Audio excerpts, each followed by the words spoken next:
गंगा नदी के किनारे एक तपस्वियों का आश्रम था। वहाँ धर्मसेन नाम के मुनि रहते थे।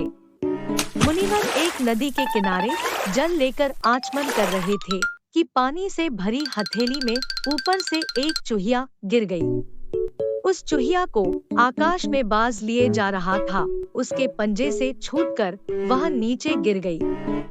मुनि ने उसे पीपल के पत्ते पर रखा और फिर से गंगाजल में स्नान किया। चूहिया में अभी प्राण शेष थे।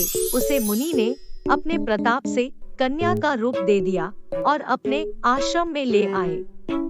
मुनि पत्नी को कन्या अर्पित करते हुए मुनि ने कहा कि इसे अपनी ही लड़की की तरह पालना। उनके अपनी कोई संतान नहीं थी, इसलिए मुनि पत्नी ने उसका लालन पालन बड़े प्रेम से किया। 12 वर्ष तक वह उनके आश्रम में पलती रही। जब वह विवाह योग्य अवस्था की हो गई तो पत्नी ने मुनि से कहा, नाथ, अपनी कन्या अब विवाह योग्य हो गई है, इसके विवाह का प्रबंध कीजिए। मुनि ने कहा, मैं अभी आदित्य को बुलाकर इसे उसके हाथ सौंप देता हूँ। यदि इसे स्वीकार होगा तो उसके साथ विवाह कर लेगी, अन्यथा नहीं। मुनि ने पुत्री से पूछा, यह त्रिलोक का प्रकाश देने वाला सूर्य प्रतिरूप से स्वीकार है? पुत्री ने उत्तर दिया, पिताजी, यह तो आग जैसा गर्म है, मुझे स्वीकार नहीं, इससे अच्छा कोई वर बुलाइए। मुनि ने सूर्य से पूछा कि वह अपने से अच्छा कोई वर बतलाए। सूर्य ने कहा, मुझसे अच्छे मेघ हैं, जो मुझे ढककर छिपा लेते हैं। मुनि ने मेघ को बुलाकर पूछा, क्या यह तुझे स्वीकार है? कन्या ने कहा, यह तो बहुत काला है, इससे भी अच्छे किसी वर को बुलाओ।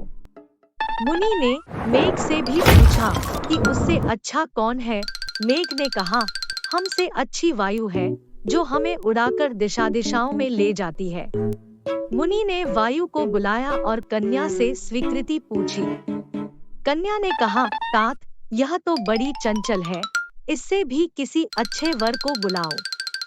मुनि ने वायु से भी पूछा कि उससे अच्छा कौन है? वायु ने कहा, मुझसे अच्छा पर्वत है, जो बड़ी से बड़ी आंधी में भी स्थिर रहता है।